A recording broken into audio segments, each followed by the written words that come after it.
They called her Mama Puffpuff, mocked her torn sandals, and laughed whenever the smell of frying oil followed her into class.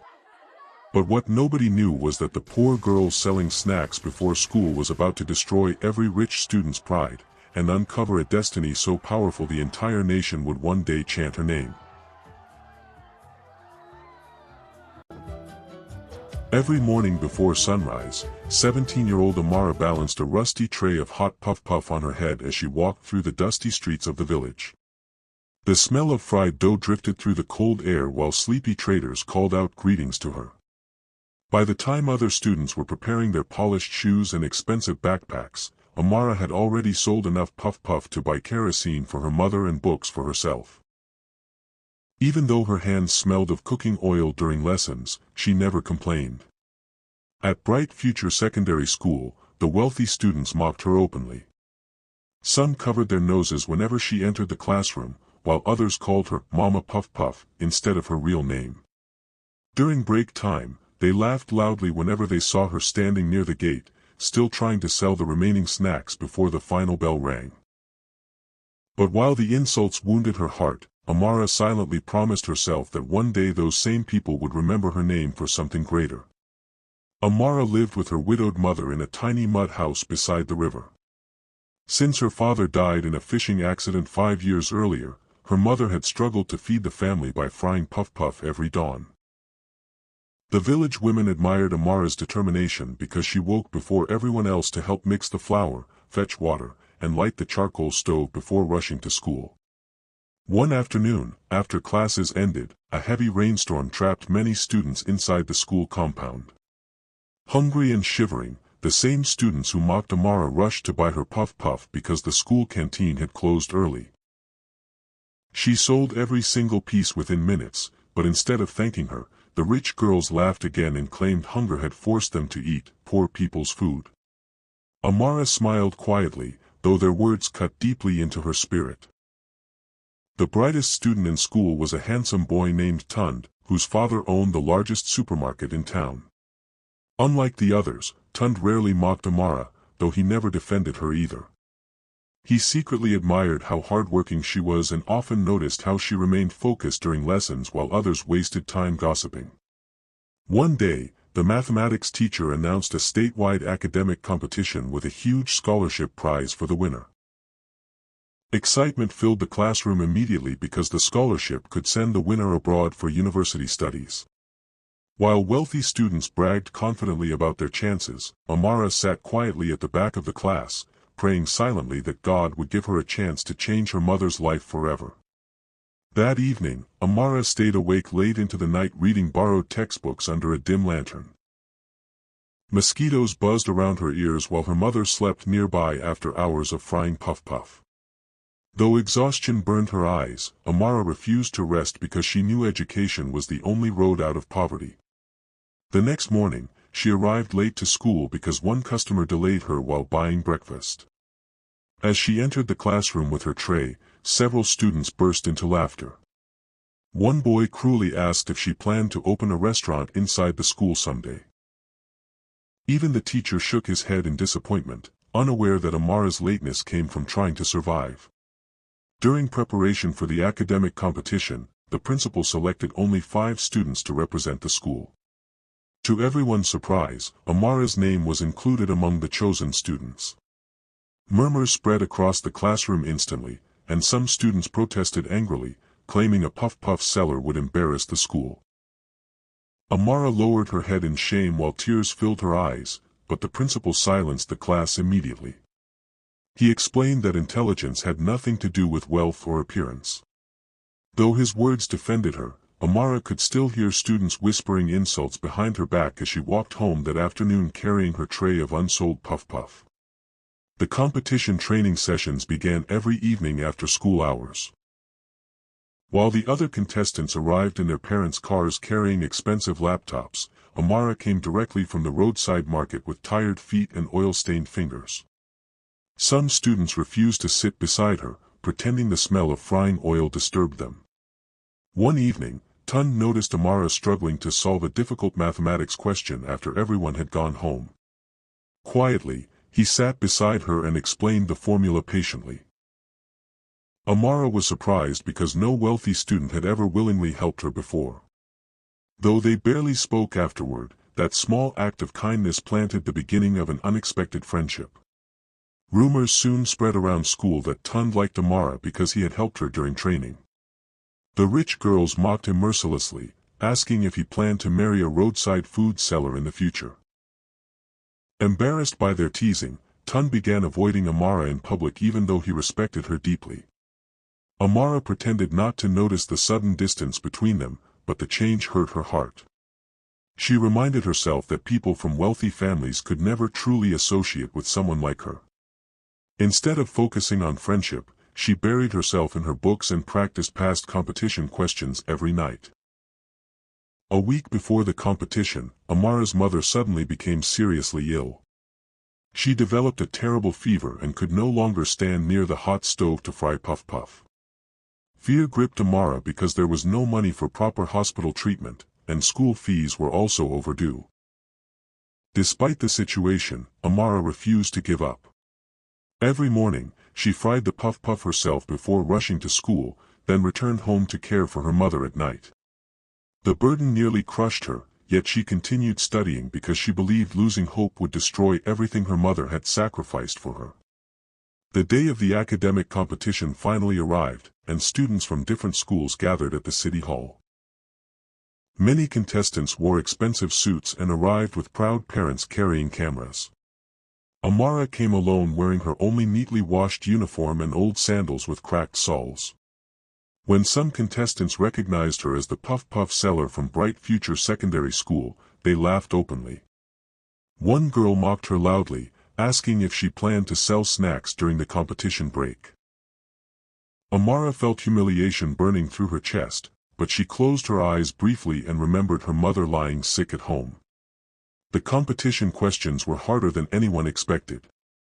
Many students panicked as they struggled through advanced mathematics and science problems. However, Amara remained calm, solving each question carefully while whispers of surprise spread among the supervisors watching her. Hours later, when the results were announced, the hall fell silent in disbelief. Amara had scored the highest marks among every contestant in the state. For a moment, nobody moved. Then reporters rushed toward her while cameras flashed brightly. The same students who once mocked her now stared at her with shocked expressions. News of Amara's victory spread across the village like wildfire. Traders abandoned their stalls temporarily just to celebrate the girl who sold Puffpuff before school and still defeated children from rich homes. Villagers danced through the streets singing her name proudly. At school the next morning, everything felt different. Teachers smiled warmly at Amara, and students who once ignored her suddenly tried to sit beside her. Some even asked for her notes politely. Though the attention felt strange, Amara remained humble and continued carrying her tray of Puffpuff after classes because her mother was still sick. A famous businessman named Chief Balogun watched Amara's interview on television and became deeply moved by her story. He admired her determination and decided to visit the village personally. When his long convoy entered the dusty streets, everyone rushed outside in amazement. Chief Balogun met Amara and her mother inside their tiny home. Tears filled his eyes when he saw their difficult living conditions. He immediately promised to sponsor Amara's education completely and pay for her mother's medical treatment. Amara burst into tears because for the first time in years, hope finally felt real. After receiving treatment at the hospital, Amara's mother slowly regained her strength. Though still weak, she smiled happily seeing her daughter's life changing for the better. She constantly reminded Amara never to become proud or forget where she came from. Meanwhile, jealousy grew among some wealthy students at school.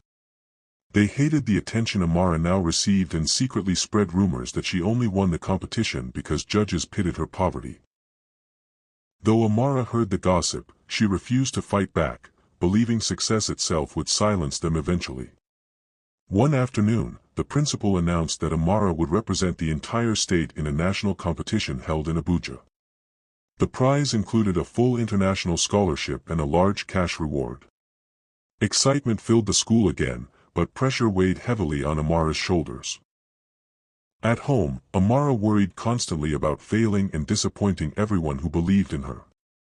She feared that people would laugh harder than before if she lost after becoming famous. Yet her mother held her hands gently one night and reminded her that courage meant continuing forward despite fear. As preparations intensified, Tund finally gathered the courage to speak honestly with Amara again. He apologized for distancing himself earlier and admitted he admired her resilience deeply. Amara listened quietly before forgiving him with a soft smile. Their friendship soon became stronger, and they studied together after school beneath a large mango tree near the football field. Though gossip continued spreading among students, Tund no longer cared. Watching Amara fight through hardship had taught him that true strength mattered more than social status. Before traveling to Abuja, Amara visited her father's grave beside the river. Kneeling quietly under the fading evening sun, she prayed for strength and guidance.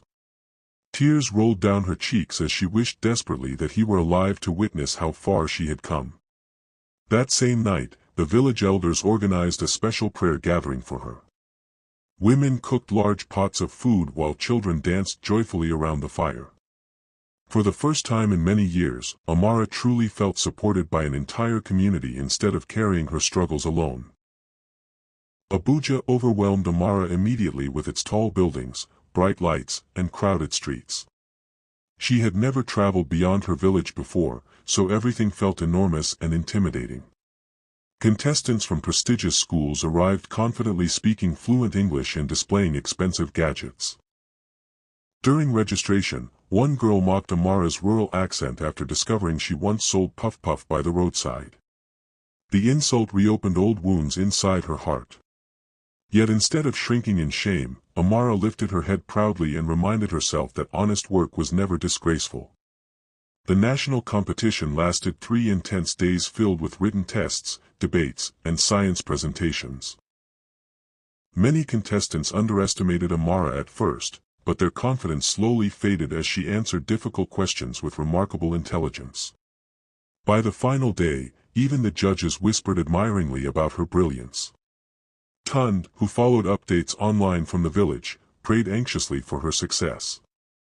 Meanwhile, Amara stayed awake each night reviewing notes while remembering her mother's sacrifices. During the final oral interview, one judge asked Amara what inspired her determination despite poverty and humiliation. The entire hall became silent as she spoke calmly about her mother waking before dawn to fry Puffpuff so she could attend school. Amara explained that every insult she endured only strengthened her desire to succeed. Her emotional honesty moved many people in the audience to tears. Even contestants who once mocked her began looking at her with newfound respect. When the final results were announced, Amara collapsed to her knees in shock. She had won the national competition and earned the international scholarship.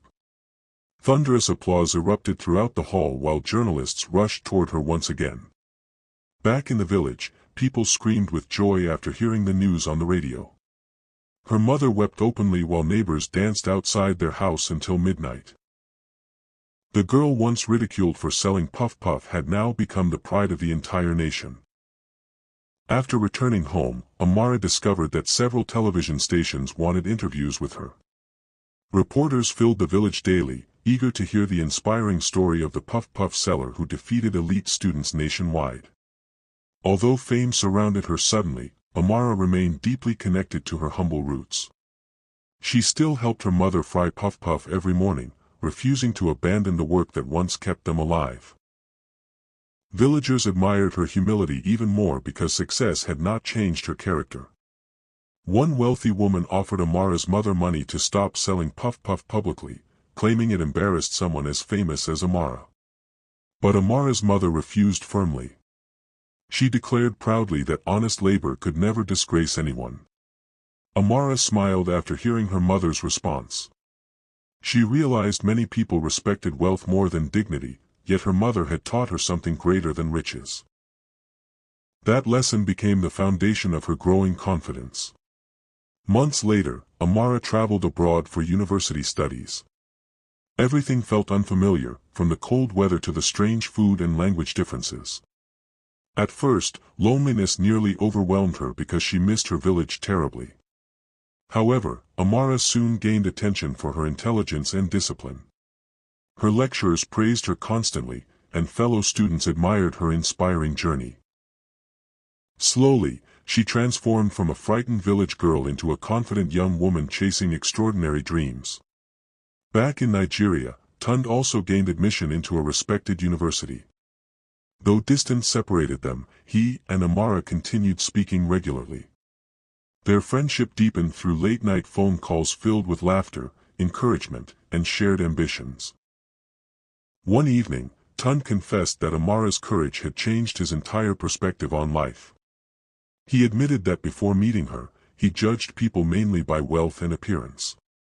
Now he understood that greatness often hides behind humble beginnings.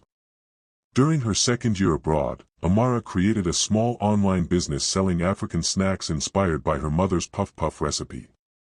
Surprisingly, students from different countries loved the food immediately.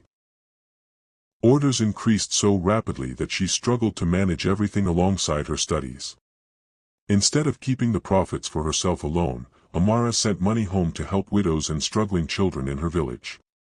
Her generosity made villagers love her even more, and many young girls began seeing education differently because of her example. One holiday season, Amara returned home after years abroad.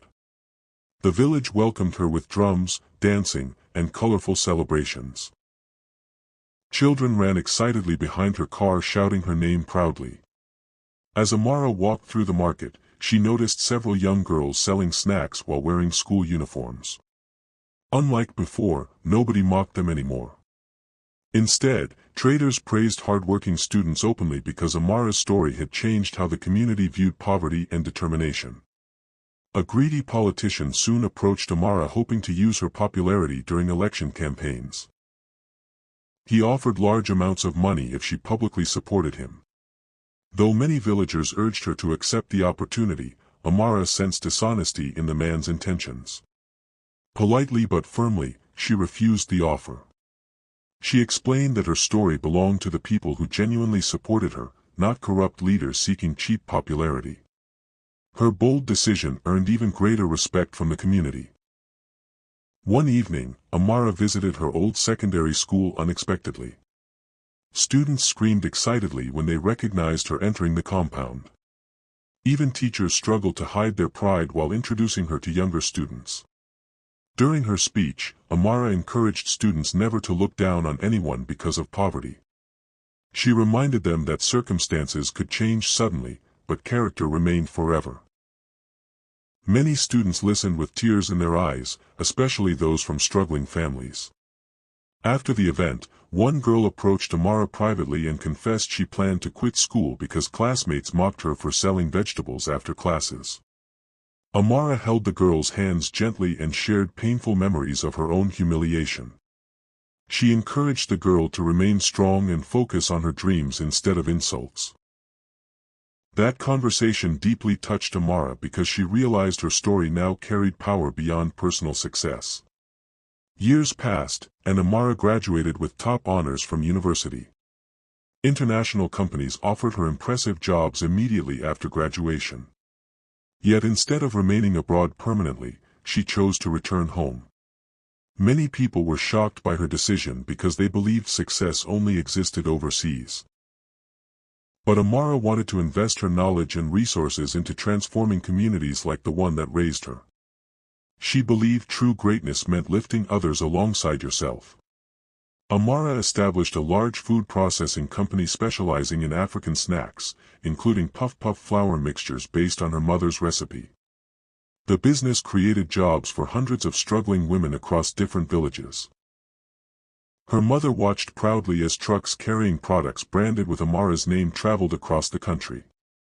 Sometimes she laughed softly while remembering how people once mocked the same Puffpuff that eventually changed their lives forever. During a business conference in Lagos, Amara unexpectedly met some former classmates who once mocked her cruelly. Time had changed many things. Some struggled financially while others seemed ashamed to face her. Instead of humiliating them, Amara greeted everyone warmly. Her kindness shocked them deeply because they expected bitterness or revenge. In that moment, many realized that true success had not only elevated her status but also strengthened her heart. One former classmate named Chioma broke down crying during the reunion. She confessed that jealousy had fueled much of the cruelty directed toward Amara years earlier.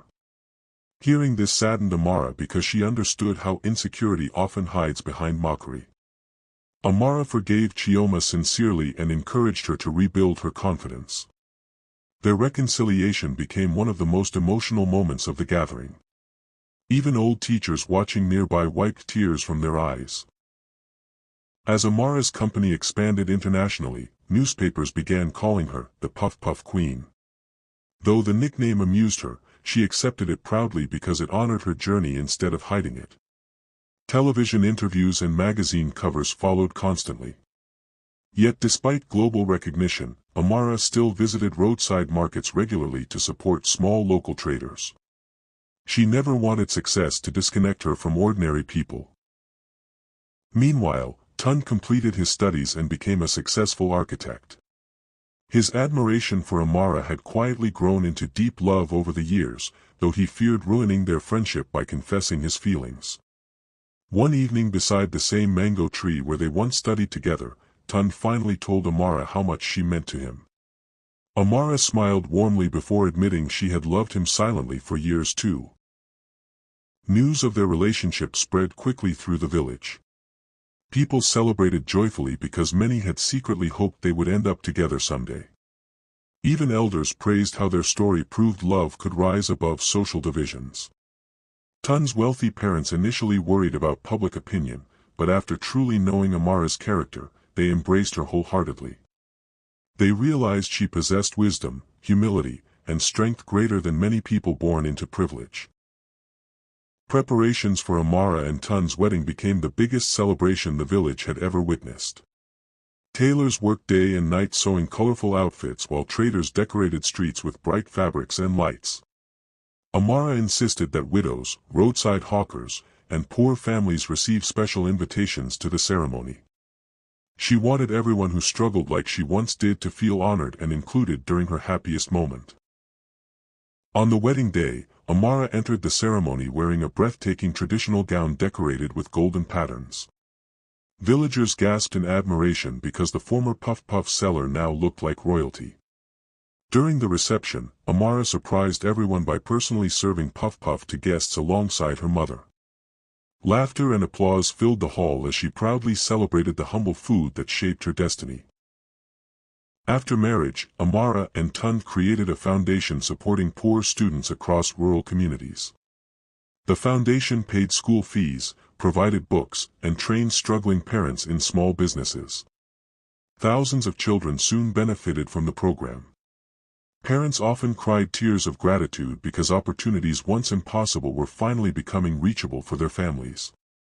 One rainy afternoon, Amara visited her old classroom alone. Dust covered the desks, but memories flooded back instantly. She remembered every insult, every tear, and every lonely moment spent doubting herself. Instead of pain, however, she now felt gratitude. Those difficult experiences had forged the determination that transformed her future. Quietly, she whispered a prayer for every child currently enduring humiliation because of poverty. A documentary filmmaker eventually approached Amara about turning her life story into a movie. At first, she hesitated because reliving painful memories frightened her. Yet she later agreed after realizing the story could inspire millions globally. When the movie premiered, audiences across Africa were deeply moved. Many viewers cried openly during scenes showing young Amara carrying trays of Puffpuff while classmates mocked her. The film became a massive success. Following the movie's popularity, invitations poured in from universities and international conferences worldwide. Amara spoke passionately about resilience, dignity, and the importance of education. Wherever she traveled, she proudly shared stories about her village and her mother's Puffpuff business. Her honesty touched people deeply because she never pretended to be ashamed of her beginnings. One day, Amara received heartbreaking news that the old market where her mother once sold Puffpuff would be demolished. Many poor traders feared losing their only source of income. Determined to help, Amara used her resources to build a modern market for local women and small business owners. The new market included clean stalls, storage rooms, and free training programs for traders. During the market opening ceremony, Amara's mother cut the ribbon proudly while villagers cheered loudly. Tears streamed down her face as she remembered the difficult years of struggle. She hugged Amara tightly and whispered that all the sleepless mornings frying Puffpuff had finally been worth it. Hearing those words became one of the greatest rewards of Amara's entire life. As years continued passing, Amara became one of the most respected entrepreneurs in Africa. Newspapers praised not only her business success but also her generosity toward struggling communities. Yet despite her achievements, Amara still enjoyed simple moments most, sitting beside her mother in the kitchen, listening to oil crackle softly while fresh Puffpuff fried in the pan. One evening, Amara's daughter returned home from school crying after classmates mocked her because her grandmother once sold snacks by the roadside. Hearing this shocked Amara deeply. Instead of becoming angry, she sat her daughter down and shared the entire story of her childhood struggles once again. By the end, the little girl smiled proudly and declared she would never feel ashamed of her family. Amara later visited her daughter's school to speak with students about kindness and respect. She explained how dangerous mockery could become, especially toward children carrying invisible burdens. Many students apologized afterward for their behavior. Teachers also introduced new programs encouraging empathy and support among classmates. Slowly, the school environment began changing positively. As Amara grew older, people often asked what secret helped her overcome humiliation and poverty. Some expected complicated answers involving luck or powerful connections. But Amara always replied simply that persistence mattered most. She believed small acts repeated faithfully every day, studying late, waking early, helping family, refusing to surrender, eventually created extraordinary futures. One peaceful evening, Amara walked through the village market unnoticed beneath a scarf. She watched young girls selling snacks confidently while discussing homework and future careers. Hearing them speak boldly filled her heart with joy because things had changed completely from her childhood days. Poverty no longer carried automatic shame within the community.